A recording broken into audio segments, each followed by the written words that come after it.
الحمد لله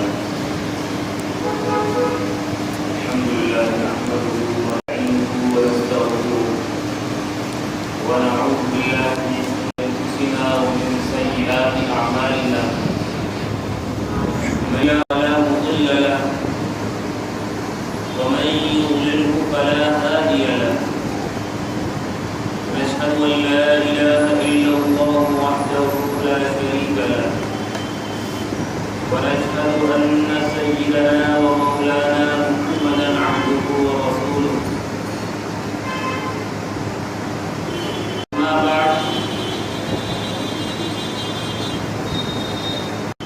فقد قال الله تبارك وتعالى في القرآن الكريم والفرقان الحميد أعوذ بالله من الشيطان الرجيم بسم الله الرحمن الرحيم ومن يتبع غير سبيل المؤمنين نوله ما تولى نصله جهنم وساءت مصيرا صدق الله العظيم.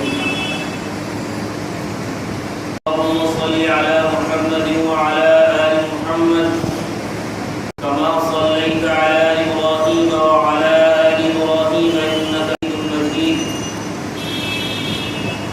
اللهم بارك على محمد وعلى آل محمد كما باركت على إبراهيم وعلى آل إبراهيم إنك حميد مجيد. میرے واجب الاحترام بزرگوں و عزیز ساتھیوں، حضرت مولانا اور آپ کے مسجد کے احباب نے مسئلہ تراویح پر تفصیلی روشنی ڈالی جائے تاکہ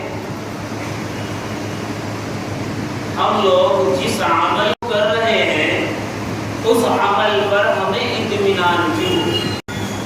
یہ مقصد ہے اور یہ غرض ہے. جو عمل ہم کر رہے ہیں اس عمل پر اطمینان ہو اور کون بھی ہو. ایک چیز ہے شبہ. کیا چیز ہے؟ شک شبہ. شک اور شبہ، جس کو شک اور شبہ کی بیماری ہو جائے، ظاہری عمل میں ہو جائے، یعنی جو دنیاوی اعمال ہے، یا وہ بھی دینی معاملے میں ہو جائے، شک کی بڑی خطرناک ہے. کسی نے شک کی بیماری پال لی. ہم دیکھیں ان لوگوں کو جن لوگوں کو شک کی بیماری ہو گئی بس دنیاوی معاملات میں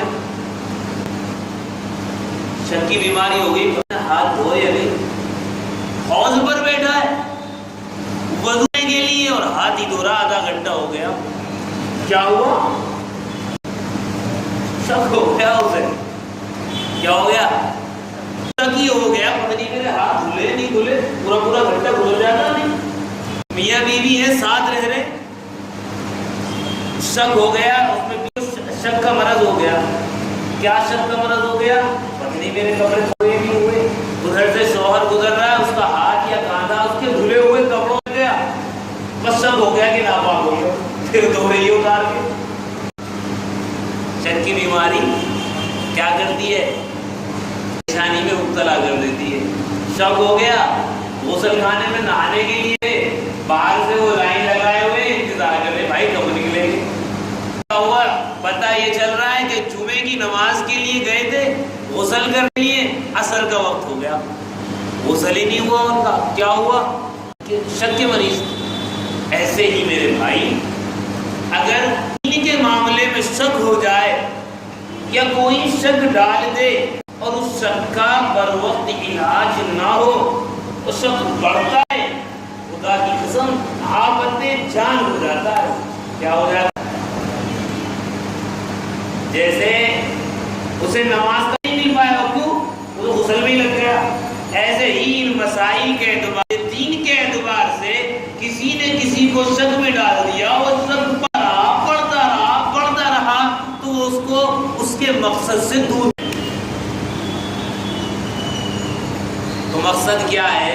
مقصد یہ ہے کہ اگر کہیں شک پیدا ہو جائے، شبہ پیدا ہو جائے تو اس کا علاج ہو جائے، یہ مقصد ہے۔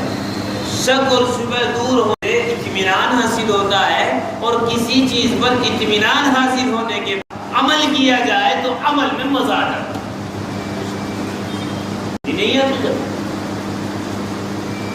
بہت سے احباب یوں سوچتے ہیں کہ مسئلہ تراویح کو لے کر بیان رکھوا دیا ہے کہ آوازہ مسلمان اختلاف کھڑا کروانا مقصود۔ کتنی رکعت نماز ہوتی ہے آپ کی مسجد میں؟ کتنی ہوتی ہے؟ 20 ہی ہوتی ہے۔ پورے مہینے ہوتی ہے 20 ہی ہوتی ہے۔ اب میری سمجھ میں نہیں آتا اتنے پڑھے لکھے لوگ ان کے اختلاف کے معنی سمجھ میں کیوں نہیں آتے؟ اختلاف کسے کہتے ہیں؟ آپ کچھ کر رہے ہیں اور سامنے والا کچھ اور آپ کو آگے بتائے تو اسے تو کہیں گے اختلاف۔ تو کیا کہیں گے؟ اختلاف پھیلا رہا ہے۔ اور آپ پڑھ ہی رہے 20 رکعت، آپ پڑھ بھی 20 ہی رکعت رہے ہیں، اور یہاں آ کر کوئی اشتہار لگا دے جس میں دلائل ہو تراویح 20 رکعت کیوں؟ آپ کہتے ہیں کہ اختلاف شروع کر دیا۔ ارے اختلاف تو تب ہوتا جب آپ پڑھ رہے 8 ہوتے اور وہ بتاتا کہ 20 ہے، یا آپ 20 پڑھ رہے ہیں کوئی لگا جائے 8 کے، تب ہے نا اختلاف۔ جو آپ کر رہے ہو اسی پہ کسی نے آپ کی حمایت اور تائید میں اگر دلیل دے دی ہے تو آپ سمجھ رہے اختلاف ہے۔ سمجھ میں نہیں آتا جہاں کی اپنی ہے ہمارا سمجھ میں آئے جیسے اختلاف دیں۔ آپ یہاں پر 20 رکعت ہی پڑھتے ہیں اور 20 رکعت کی تائید ہی میں حدیث پیش کی جائے تو یہ اختلاف بڑھانا ہے یا اختلاف نہیں بلکہ اتفاق ہی کے پہلو کو مضبوط کرنا ہے؟ کیا فرماتے ہیں؟ اتفاق ہی کا پہلو مضبوط ہوا یا اختلاف کا پہلو بڑا؟ نہیں آئی بات سمجھ میں؟ امام کے پیچھے آپ فاتحہ نہیں پڑھتے، آپ امام کے پیچھے نہیں کرتے، آگے اشتہار لگا دیا امام سے رفع دین نہ کرنے کی حدیث ہے۔ اختلاف کیا اتفاق کیا؟ جو آپ کر رہے تھے اسی سے تو اتفاق کیا ہے اختلاف، لیکن سمجھ میں نہیں آتا۔ بہت سے کہتے کہ نہیں جی آپ نے تو اختلاف شروع کرا۔ بات سمجھ میں آ رہی ہے نا؟ اختلاف کا مطلب سمجھ میں آیا؟ آپ کچھ کر رہے ہیں اس کے خلاف کرنا یا کہنا یہ تو اختلاف کرنا ہے، اور اسی کے مطابق کرنا اور کہنا یہ اختلاف نہیں اتفاق ہے۔ بات سمجھ میں آئی؟ آگے چلے تو یہ شک کی بیماری، اگر شک کی بیماری دور نہ ہو دین میں یا دنیا میں تو آدمی اپنے مقصد پہنچنے میں ہلکا بودا کمزور ہو جاتا ہے۔ جنہیں شک کی بیماری ہے ان کی زندگی اگر دیکھ لو، اور اگر کسی کو دین میں شک لگا وہ پالتا رہا تو بڑھتا جائے یہاں تک کہ ربقت الاسلام کہ اسلام کا جوا، اسلام کا بندہ، اسلام کا ہار گلے سے نکال کر قادیانی کا لعنت کا توق گلے میں ڈال دے۔ اب ایک بات بتاؤ، اختلاف اگر ہو یا شک اگر ہو تو اس کا علاج، مثلا اگر کسی کو بخار ہوتا ہے کا علاج کون کرے گا؟ کسی کو دماغی تکلیف ہو تو دماغی تکلیف کا علاج کون کرے گا؟ دانتوں والا ڈاکٹر۔ دانتوں والا پڑھا لکھا نہیں ہے؟ ارے دانتوں والا پڑھا لکھا انگلش نہیں پڑھی اس نے، دماغ کا ڈاکٹر وہ بھی تو انگلش ہی پڑھتا ہے، تو دانتوں والے ڈاکٹر نے انگلش نہیں پڑھی؟ پڑھیے نا، پڑھا لکھا آدمی ہے اور آپ اس سے حق چھین رہے دماغ کے علاج میں، ایسا کیوں؟ نہیں آئی بات سمجھ؟ کیا سمجھ میں آیا؟ دانت میں درد، دماغ کے ڈاکٹر کو دکھاؤ، اور اگر دماغ میں درد تو دانت کے ڈاکٹر، دونوں انگلش میں، دونوں پڑھ کر عقل رکھ کر یہ تو کام کر رہے ہیں۔ دیکھو میں کسی پہ تنقید نہیں کر رہا ہوں، میں یہ چاہ رہا ہوں کہ آپ بھی سمجھیں، آپ مجھے سمجھیں میں آپ کو سمجھوں، آپ مجھے سمجھیں میں آپ کو سمجھوں، آپ کا درد لے کر آیا ہوں میں، آپ میرا درد سمجھیے کہ میں کسی کو نشانہ نہیں بنا رہا، میں بطور سوال کر کے اللہ کے نبی صلی اللہ علیہ وسلم کی سنت ادا کرنا چاہ رہا ہوں۔ آپ ہم سے کیوں سوال کر رہے ہو؟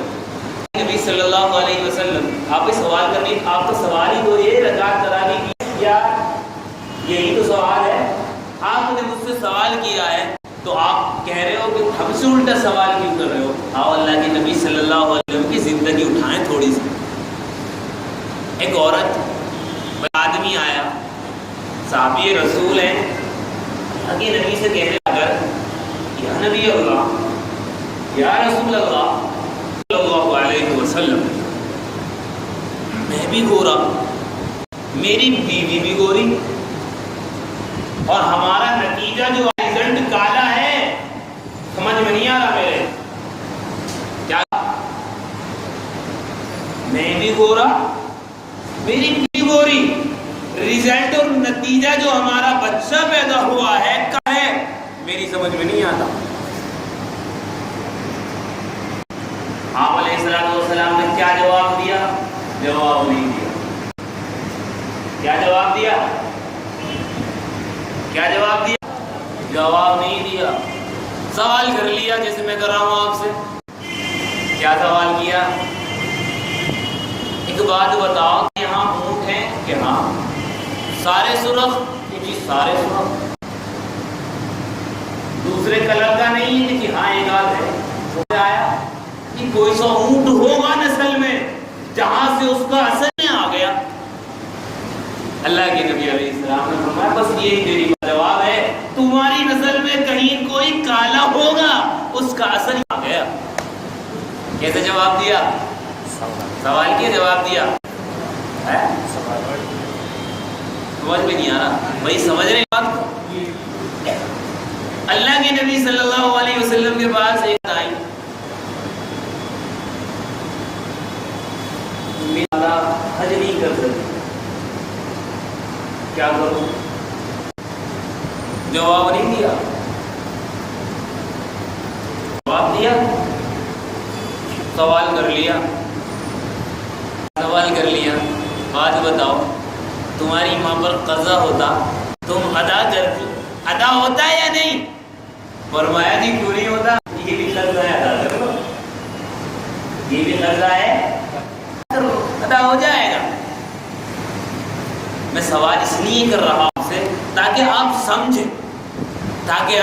سمجھیں، بات آسانی ہو۔ نبی علیہ السلام کے ہر طریقے کے اندر حکمت ہے، وہ اپنانے کے قابل ہے، اسے اپناؤ۔ جیسے آپ علیہ السلام ہم کو ایک سا جواب نہیں دیتے تھے، بلکہ جو جس لائن کا ہوتا تھا، جتنا ماہر ہوتا، جتنی سمجھ کا ہوتا تھا، اس سے اسی کے رتبے کے مطابق بات کیا کرتے تھے، اس سے اسی کے رتبے کے مطابق بات کیا کرتے تھے۔ ایک آدمی تو پڑھ رہا ہے، ایک بچہ یونیورسٹی کے اندر،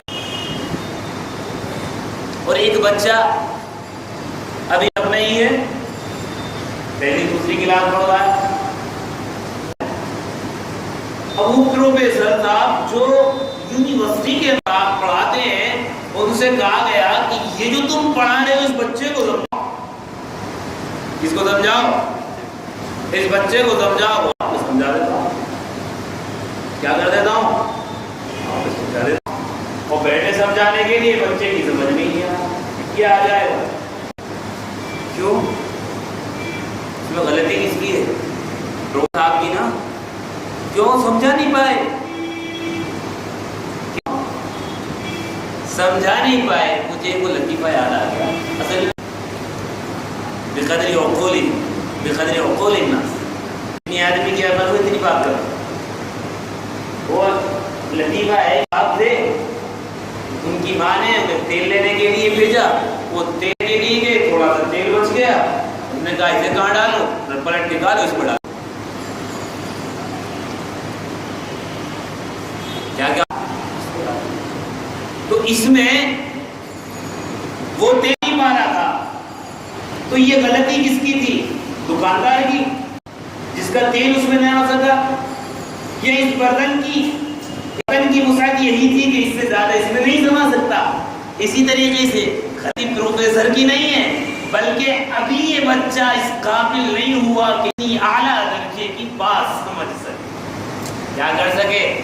اتنی اعلیٰ درجے کی بات سمجھ سکے، ابھی اس قابل نہیں ہوا۔ میں یہ کہہ رہا تھا کہ اگر شک ہو دین کے اندر تو کس سے حل کرنا چاہیے؟ صاحب سے۔ بھئی دین میں اگر شک ہو جائے تو حل کس سے کرنا چاہیے؟ ڈاکٹر صاحب سے پوچھ لو، ڈاکٹر صاحب بتا دیں گے، پروفیسر صاحب بتا دیں گے، وکیل صاحب۔ یہ لکھ کے لوگ یہ نہیں بتائیں گے دین کے شک کو دور کریں گے تو کون کرے گا؟ کئی مولانا کے پاس تو یہاں سے دانت میں درد ہو گیا ہے تو کھا دو، کبھی مولانا صاحب تو ان کے پاس ہمارے دماغ کے اندر یہ برین ٹیومر ہو گیا، یہ مرض ہو گیا، ذرا اس کو نکال دو۔ کیوں؟ وہاں دیتے ہو نیم حکیم خطرہ ہے جہاں، پھر وہاں کیوں سمجھ میں نہیں آتا؟ نیم ملا خطرہ ایماں ہے نا؟ بات سمجھو، بات حسن حسانے کی نہیں ہے، بات اصل یہ ہے کہ اللہ کے نبی علیہ السلام کا ارشاد ہے اذا وصل الامر الى غیر اہلہ فانتظر الساعہ، کہ یہ جو تم مثال اور کہاوت سمجھ رہے ہو نا، حکیم خطرہ جا نیم اللہ خطرہ ایما، یہ کہاوت محض کہاوت نہیں ہے، بلکہ اللہ کے نبی علیہ السلام کا ارشاد بھی سن لو کہ جب کوئی چیز کی نااہل کے سپرد کر دی جائے فانتظر الساعہ، اب تو اس کی قیامت کا، ہلاکت کا انتظار کرو۔ تو بات ہوئی نا، جان جائے قیامت آئے گی تو جان ہی تو جائے، تو معاملہ ختم۔ تو میرے بھائی دین میں اگر شک ہو تو خود دور نہ کریں، بلکہ دین کے جو ڈاکٹر ہیں علماء کرام ان سے پوچھو۔ حدیث میں بھی آتا ہے، اللہ کے نبی علیہ السلام نے فرمایا انما شفاء العی السؤال،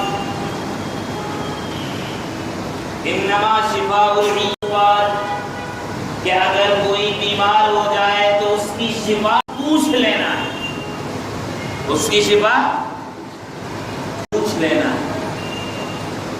حدیث ہے، شک ہے تو کیا کرو؟ پوچھ لو، پالو گے تو پڑ جائے گا۔ اس میں اللہ یوں نہیں کہے گا کہ تجھے دنیا والے میں شک ہوا یا دینی معاملے میں شک ہوا تو اللہ ڈاکٹر کو نہیں پکڑے گا تو نے جا کیوں نہیں کرا، اس سے پوچھے گا تو نے جا کے پوچھا کیوں نہیں۔ فاسألوا اہل الذکر ان کنتم لا تعلمون، اللہ فرما رہا ہے کہ اگر تمہیں نہیں معلوم تو جاننے والوں سے پوچھ لو۔ کس سے پوچھ لو؟ جاننے والوں سے۔ مسئلہ ہے، آپ مجھے بتائیے وقت کتنا لیں گے آپ کو؟ کتنی دیر تحمل کر سکیں گے؟ جی تفصیل سے بات کریں کتنا وقت لگ جائے گا؟ مسئلہ یہ ہے، کچھ بات تو یہ ہے کہ میں اپنے ذہن سے پیش کروں تو آپ یہ سوچیں گے پتہ نہیں کہاں سے، وہ بڑے بوڑھے تو یہ کہہ دیں گے نہیں نہیں بولا کی بات ہے۔ تو کیوں نہ ہم باتیں کتاب ہی سے کریں، کیوں نہ ہم باتیں کتاب سے ہی کریں تاکہ ہماری بات مدلل بھی ہو اور کسی کو یہ شک اور شبہ ہو کہ کہیں ایسا تو نہیں ہے کہ اپنی طرف سے انہوں نے باتیں بنا دی ہیں، کر دی۔ ذرا کہیے گا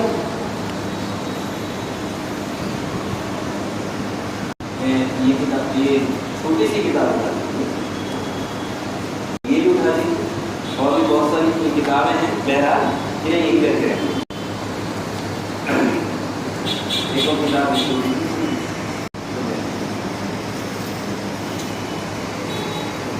اصل ایسا کچھ نہیں ہے کہ ہمارے علماء کرام نے اس مسئلے پر لکھانا ہو یا ہمارے لیے کوئی یہ مرض نیا پیش آ گیا ہو جس کا علاج ہمارے لیے پہلے نہ ملا ہو، ایسا نہیں۔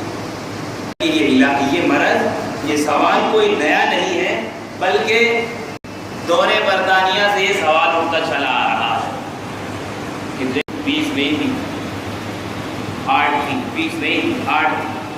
تو میں اپنی طرف سے کوئی بات پیش کروں، یہ محاضرہ ہے رد غیبیت پر۔ حضرت مولانا مفتی محمد راشد صاحب اعظمی برکاتہ دارالعلوم دیوبند کے استاد محترم ہیں، ہمارے بھی استاد محترم ہیں، یہاں بھی حضرت آئے اور ایک مرتبہ مولانا امام صاحب آئے واقعہ کہ انہیں چیلنج کیا گیا مناظرہ کر لینے کا، تو وہ مناظرے کے لیے آئے، یہاں بیٹھے بھی رہے لیکن کوئی مناظرے کے لیے تیار ہو کر آئے، اور وقت اپنے فون بند کر دیں. بہرحال آپ لوگ واقع ہوں گے تو یہ حضرت ہی کی کتاب ہے رد غیر مقلدیت پر 5واں محاضرہ علمیہ.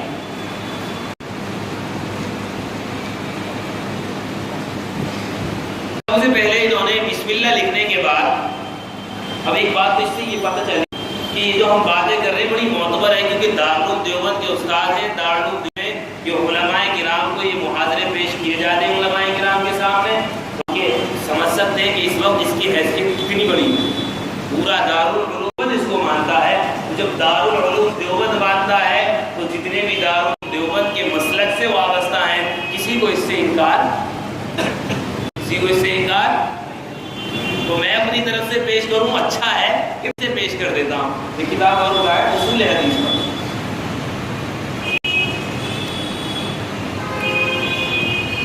یہ نیچے والی یہ نیچے جو جلد میں بنی ہوئی ہے علامہ ابن حجر.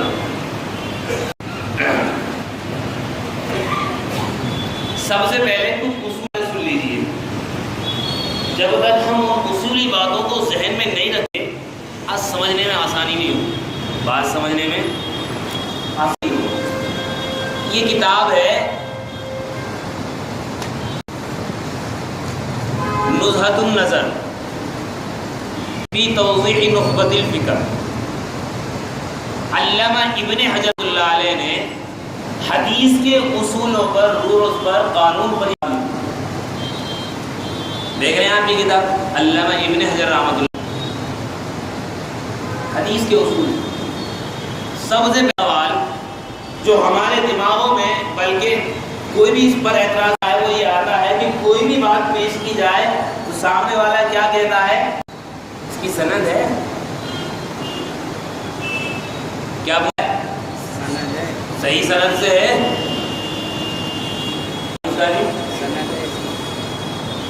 کیا پوچھتا ہے صحیح سند سے ہے. سب سے پہلے وہی ہم سوال کر کے سمجھانا چاہیں گے. دلیل کرنا کسی کو مقصد نہیں. اللہ کے نبی صلی اللہ علیہ وسلم نے کہیں ارشاد فرمایا کہ کوئی بات میرے سامنے پیش ہو تو اس کی فوراً سند مانگنا نہیں. ایسا نہیں. چلو چھوڑو. اللہ کے نبی صلی اللہ علیہ وسلم قرآن نے فرمایا فوراً سند مانگ لو ہر بات کی. اس میں نہیں کہ ہر بات کی فوراً سند مانگ لو. اس کی سند ہے. اب ہم محدثین سے پوچھ لیں کہ حضرت یہ سوال درست ہے کہ اگر ہم کوئی بات پیش کریں تو سامنے والا وہ بات بھلے ہی کیسی بھی ہو اس پر سند کا مطالبہ کرے سند سے اس کی بحث کرے. محدثین کہتے نہیں. جو لوگ یہ بات کہتے ہیں ان کا ساتھ نہیں دیتے. آپ کہیں گے جی کہاں کہہ رہے ہیں محدثین تو ہم اسے نقل کر سنا دیں.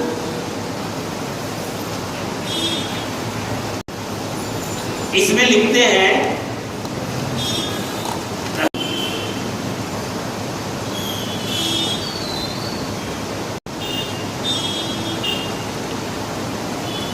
الخبر اما ان يكون له طرق اي اسانید بلاسر عدد معین او مع حصر بما فوق الاثنين او بهما والاول المتواتر وهو المفيد لليقين بشروطه. آگے فرماتے ہیں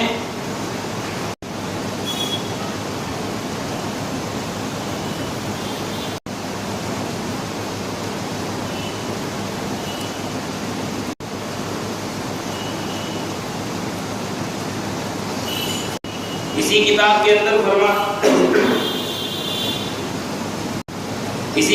اندر فرماتے ہیں کہ سند کی جو پہل لائی جاتی ہے وہ متواتر کی نہیں لائی جاتی.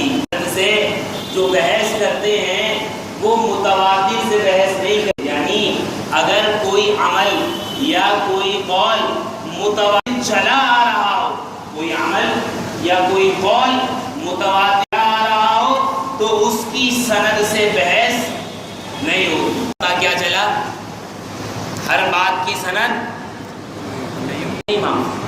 مثال کے طور پہ لے لو آپ، قرآن کریم ہے، ہم الحمدللہ رب العالمین پڑھتے ہیں، کبھی کسی نے سند کا مطالبہ کیا؟ میں الحمدللہ رب العالمین پڑھ رہے ہیں، اس کی سند بیان کرو، الرحمن الرحیم پڑھ کی سند بیان کرو، کیوں؟ متواتر کا مطلب اتنے لوگوں سے یہ چلا آ رہا ہے کہ ان کا اتفاق کر لینا عادتاً محال ہے۔ جب اتنے لوگوں کو بیان کر دیا تو اب یہاں پر ضرورت نہیں ہے کہ ہم یہاں حدیث یا سند کا مطالبہ کریں۔ کیا کریں؟ ہاں سند کا مطالبہ کریں، اس بات کی محدث اجازت نہیں، بلکہ کیا کہتے ہیں، چیز متواتر ہو جائے اس کی سند سے بحث نہیں ہوگی۔ بحث کس سے ہوگی؟ کہ جو چیز متواتر نہ ہو اس کی سند سے بحث کریں گے۔ سمجھ میں آ رہا ہے؟ اس سے کیا پتہ چلا؟ اس سے ہمارے پاس ثابت ہوئی کہ ہر چیز کے لیے سند نہیں مانگی جائے گی، بلکہ کوئی معاملہ متواتر ہو جائے، کوئی معاملہ متواتر ہو جائے تو پھر اس کے لیے سند نہیں مانگی جائے۔ اسی کو دوسری تھا کہ اگر کسی عمل کو تلقی بالقبول حاصل ہو جائے، یعنی اس کو علماء عمل میں لے آئیں، اس مطابق فتویٰ دینے لگے، امت اس پر عمل کرنے لگے، تو وہ چیز سند سے بے نیاز ہو جاتی ہے۔ وہ چیز کیا ہو جاتی ہے؟ اور اس کے مقابلے میں اگر کوئی چیز وارد ہوتی بھی ہے تو شاذ، کیا کہتے تھے؟ شاذ، اس کا کوئی نہیں ہے۔ ورنہ رافضی اگر ہم متواتر کی بھی سند کا مطالبہ کریں تو پھر رافضی اس قرآن کو بتاتا ہے، کیا کہتا ہے؟ یہ جو قرآن ہے نا، حضرات یہ کہتے ہیں کہ اس قرآن کریم کے اندر تحریف ہو گئی۔ میں بھی اپنے یہاں بیٹھا ہوا تھا، وہ ایک شیعہ وہ اسی طریقے کی ایک بات کرنے لگا، بخاری پر اعتراض کرنے لگا۔ بھلا ہم مسلمان ہو کر بخاری پر سن لیں؟ میں نے فوراً کہا نہیں ایسی بات نہیں ہے، سنا اور دو چار اعتراض کرے۔ میں نے کہا کہ قرآن سے کیا، آپ قرآن کی کیا بات کرتے ہو؟ قرآن پر تو آپ کا ایمان ہی نہیں ہے، آپ محرف کہتے ہو۔ اس نے کھٹ پکڑ لیا مجھے، کہاں کہتے ہیں ہم اسی قرآن کو مانتے ہیں؟ کیا کہا اس نے؟ ہم تو اسی قرآن کو مانتے ہیں، ثبوت ہے کوئی؟ تو میں نے اس کے لیے تقریباً 150-200 کتابیں، ویسے تو ان کی کتابیں ملنی مشکل ہے، انٹرنیٹ سے ڈاؤن لوڈ کی، اس میں ایک کتاب تھی فصل الخطاب فی تحریر کتاب رب الارباب۔ کیا تھی کتاب؟ فصل الخطاب فی تحریر کتاب رب الارباب، اور اس میں بہت ساری حدیثیں جمع کر رکھی، بہت ساری حدیثیں جمع کر رکھی تھی علماء شیعہ کی اور علماء اہل سنت والجماعت سے۔ 350 صفحے کی وہ کتاب ہے۔ اس نے اس قرآن، یہ جو متواتر ہمارے پاس چلا ہے، اس پر اعتراض کس سے کیا؟ سند کو لے کر کہ نہیں حدیث میں آیا ہے، تو اس کے اعتراض کو کیسے رد کیا جائے گا؟ قرآن باطل ہے، ساری امت نے اس کو قبول کیا ہے، اس کے خلاف ایک لفظ بھی نہیں سنا جائے گا۔ اگر کوئی روایت کے خلاف آتی بھی ہے تو وہ شاذ اور مردود کیا ہوگی؟ شاذ مردود، اس کا کوئی اعتبار نہیں ہے، یہ قاعدہ لکھا، ورنہ تو شیعہ حضرات قرآن کا دعویٰ کر سکتے۔ اب میں یہ اصول ذہن میں رکھے، متواتر جو ہوتا ہے اس کے لیے حدیث مانگنے کی ضرورت نہیں ہے، اور اگر اس کے لیے حدیث مل جائے تو سونے سہاگا، اور وہ حدیث کیسی بھی ہو، عمل کے ساتھ متواتر ہو تو وہ حدیث بھی صحیح ہو جاتی ہے، اولاً کی ضرورت ہی نہیں پڑتی۔ لیکن اگر حدیث مل جائے، کیسی بھی ملے، محدثین نے لکھا ہے کہ وہ حدیث درجۂ ضعف سے اٹھ کر درجۂ قبولیت پر آ جاتی ہے، یعنی صحیح ہو جاتی ہے۔ اب ہم دلائل لے لیتے ہیں۔ تراوی، سب سے پہلے پوچھتے ہیں کہ تراوی لفظ ہے کیا؟ کیونکہ آپ حضرات کے قریب میں کوئی مسجد ہے، وہاں خطبہ کے اندر بیان کیا اور اس بیان کی ریکارڈنگ ہمارے پاس بھی پہنچی، ہمارے پاس ہے۔ تو ہم صاحب نے تراوی، وتر، تہجد، قیام لیل، قیام رمضان کہا کہ سب ایک چیز۔ کیا کہا؟ سب ایک چیز ہے۔ اور پھر دعویٰ یہ کیا کہ 11 رکعت سے زیادہ تراوی اس کے جواز کی کوئی صورت ہی نہیں ہے۔ کیا کہا؟ ریکارڈنگ موجود ہے۔ 11 رکعت تراوی سے زیادہ جواز کی کوئی صورت ہے ہی، جائز ہوئی نہیں سکتی۔ پھر یہ دعویٰ کیا جتنے بھی راوی ہیں اس قسم کی اگر کوئی حدیث ہے بھی تو اس میں کہیں کوئی نہ کوئی راوی جھوٹا ضرور